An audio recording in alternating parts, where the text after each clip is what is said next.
Hello dear students of class 12 biology. आज का lecture 15 है और आज का टॉपिक है द पिस्टिल माइक्रोस्पोरेंजियम, जिसे ओव्यूल कहते हैं, एंड एम्ब्रियोसाइट। ओके, तो जैसे कि आप जानते हैं कि the group of pistil is called gynoecium, और गाइनोईसियम जो होता है वो किसी फ्लावर का क्या होता है, फीमेल रिप्रोडक्टिव ऑर्गन्स होता है। ओके डियर स्टूडेंट्स, अब यहाँ पे अगर हम गाइनोईसियम की बात करते हैं तो गाइनोईसियम जो होता है ये दो टाइप का होता है, एक मोनोकार्पिलरी और एक मल्टी कार्पिलरी। मोनोकार्पिलरी का मतलब ये हुआ कि अगर नंबर ऑफ कार्पेल मतलब कि पिस्टिल, ओके, अगर नंबर ऑफ कार्पेल जो है वो सिंगल है यानी कि 1 है, किसी फ्लावर में कार्पेल का नंबर कितना है, 1 है, तो उसको हम क्या कहेंगे, मोनोकार्पिलरी। और अगर नंबर ऑफ कार्पेल जो है वो मोर देन 1 है यानी 1 से ज्यादा है, तो उसे हम क्या कहेंगे, मल्टी कार्पिलरी कहेंगे। ओके डियर स्टूडेंट्स, अब मल्टी कार्पिलरी जो होता है ये भी दो टाइप्स का होता है, apocarpous and syncarpous. Okay, apocarpous में जो कार्पेल होते हैं वो एक दूसरे से फ्यूज नहीं होते हैं बल्कि फ्री होते हैं एक दूसरे से। इसका एग्जाम्पल क्या है, माइकेलिया। ओके, सिनकार्पस में क्या होता है कि जो कार्पेल होते हैं वो एक दूसरे में क्या होते हैं, फ्यूज होते हैं। ओके,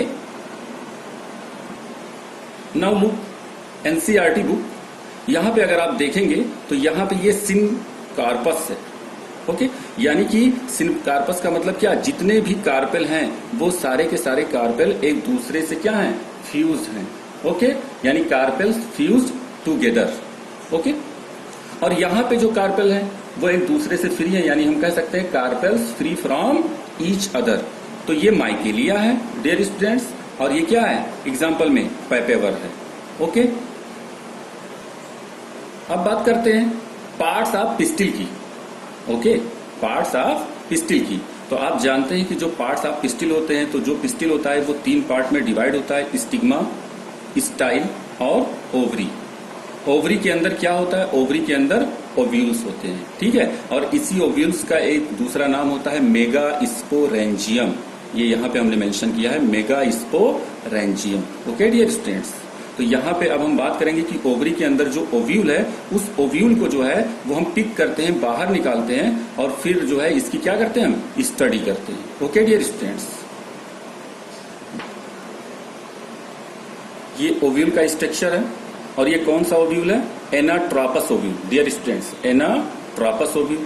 ओके, यहां पे अगर आप देखेंगे तो जो ओव्यूल होता है, तो ओव्यूल जो थैलमस, फ्लावर में हमने बताया कि थैलमस इज द पार्ट जहां पे जो है जितने भी फ्लावर के जितने भी पार्ट्स होते हैं वो थैलमस से क्या होते हैं, अटैच होते हैं।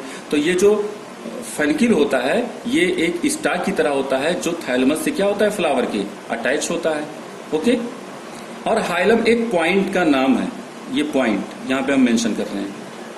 फ्यूनिकल जहां पर हाइलम, फ्यूनिकल जहां पर ओव्यूल से अटैच होता है, ओव्यूल से, ये पूरा स्ट्रक्चर किसका है, ओव्यूल का है। तो ओव्यूल से जहां पर अटैच होता है फ्यूनिकल, उसी पॉइंट को हम क्या कहते हैं, हाइलम कहते हैं डियर स्टूडेंट्स। अब हम बात करते हैं न्यूसिलस की, तो जितने भी ओव्यूल के जितने भी पार्ट होते हैं अंदर की तरफ, इस अंदर की तरफ पार्ट्स में क्या पाए जाते हैं, पैरेनकाइमा सेल या पैरेनकाइमेटस सेल। तो पैरेनकाइमेटस सेल पाए जाने की वजह से parenchymatous cell, okay dear students, तो पैरेनकाइमेटस सेल पाए जाने की वजह से इस पूरे पार्ट को हम क्या कहते हैं, न्यूसिलस कहते हैं, क्योंकि ओव्यूल के जो अंदर के पार्ट होते हैं वो किस सेल से बने होते हैं, पैरेनकाइमा सेल से बने होते हैं, जिनके लिए हम एक टर्म देते हैं न्यूसिलस। आफ्टर दैट हम बात करते हैं चलाजा की, तो चलाजा इज द पॉइंट जहां से जो ओव्यूल के लेयर होते हैं वो निकलते हैं, एराइज होते हैं।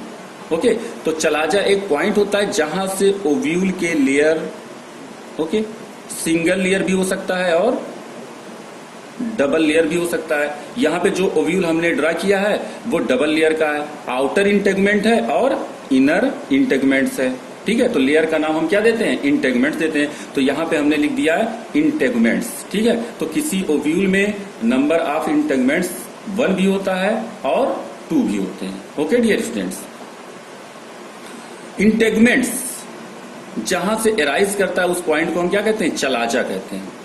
अब ये जब इंटेगमेंट्स नीचे की तरफ आते हैं, यानी कि जब नीचे की तरफ आते हैं, इस साइड का इंटेगमेंट नीचे की तरफ आता है और इस साइड का इंटेगमेंट नीचे की तरफ आता है, तो दोनों आपस में फ्यूज नहीं होते हैं। यहाँ पे देखिए दोनों आपस में फ्यूज नहीं होते हैं। तो जब फ्यूज नहीं होंगे तो एक पोर बन जाता है, ठीक है, और ऐसे पोर को हम क्या कहते हैं, माइक्रोपाइल कहते हैं। अब ये माइक्रोपाइल पोर कौन सा पोर होता है, जब पॉलन ट्यूब आएगा, ठीक है, पॉलन ट्यूब, ठीक है, पॉलन ग्रेन से जब पॉलन ट्यूब निकल कर आएगा, ठीक है, तो इसी माइक्रोपाइल के रास्ते से ये ओव्यूल के अंदर क्या करेगा डियर स्टूडेंट्स, इंटर करेगा। ओके,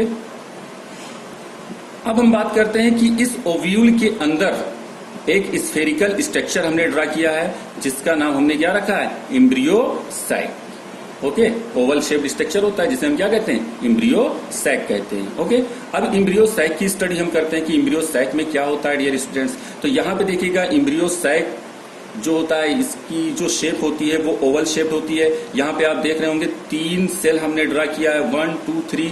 इन तीनों सेल का नाम हम क्या देते हैं, एंटीपोडल सेल्स। क्या नाम देते हैं, एंटीपोडल सेल्स। सेंटर में 2 न्यूक्लियाई होते हैं, ओके, जिसको हम क्या कहते हैं, पोलर न्यूक्लियाई कहते हैं। ओके, और नीचे की तरफ एक एग सेल होता है और 2 सिनर्जिड सेल्स होते हैं। ओके डियर स्टूडेंट्स, तो एग सेल और सिनर्जिड सेल, इन दोनों के कंबाइंड नेम को हम कहते हैं egg apparatus. Okay, polar nuclei में नंबर ऑफ क्रोमोसोम्स क्या होते हैं, हैप्लॉइड होते हैं। एन यहां भी होगा और एन यहां भी होगा। ओके डियर स्टूडेंट्स, और जब पोलर न्यूक्लियाई आपस में फ्यूज हो जाएंगे, तो ये दोनों जब फ्यूज हो जाएंगे तो एक जो न्यूक्लियस बनेगा, पोलर न्यूक्लियाई जब दोनों आपस में फ्यूज होंगे, ओके डियर स्टूडेंट्स, तो सिंगल न्यूक्लियस बन जाएगा, जिसे हम क्या कहेंगे, सेकेंडरी न्यूक्लियस। क्या कहेंगे, सेकेंडरी न्यूक्लियस। तो इस बात को आप ध्यान रखिएगा कि सेकेंडरी न्यूक्लियस जो है वो पोलर न्यूक्लियाई के फ्यूज होने से बनता है, और पोलर न्यूक्लियाई में नंबर ऑफ क्रोमोसोम्स कितने होते हैं, हैप्लॉइड होते हैं। तो अब देखिए हैप्लॉइड यहां भी, हैप्लॉइड यहां भी, दोनों हैप्लॉइड आपस में फ्यूज होंगे तो सेकेंडरी न्यूक्लियस होगा, तो उसमें नंबर ऑफ क्रोमोसोम्स कितने होंगे डियर स्टूडेंट्स, 2n। तो अगर कभी कोई पूछता है आपसे सेकेंडरी न्यूक्लियस में नंबर ऑफ क्रोमोसोम, तो क्या बताएंगे, 2n। लेकिन एग सेल में नंबर ऑफ क्रोमोसोम क्या होगा, हैप्लॉइड होगा। ओके डियर स्टूडेंट्स, तो ये ओव्यूल का स्ट्रक्चर है डियर स्टूडेंट्स, और ये जो ओव्यूल के अंदर एम्ब्रियो सैक पाया जाता है उसका स्ट्रक्चर है। ओके, और हमने बताया है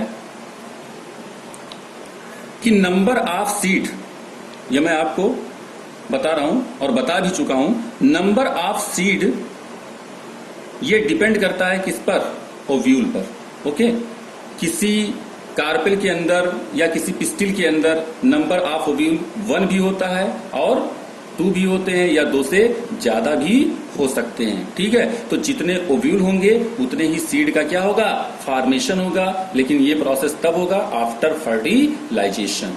तो डियर स्टूडेंट्स, आज के लिए इतना ही।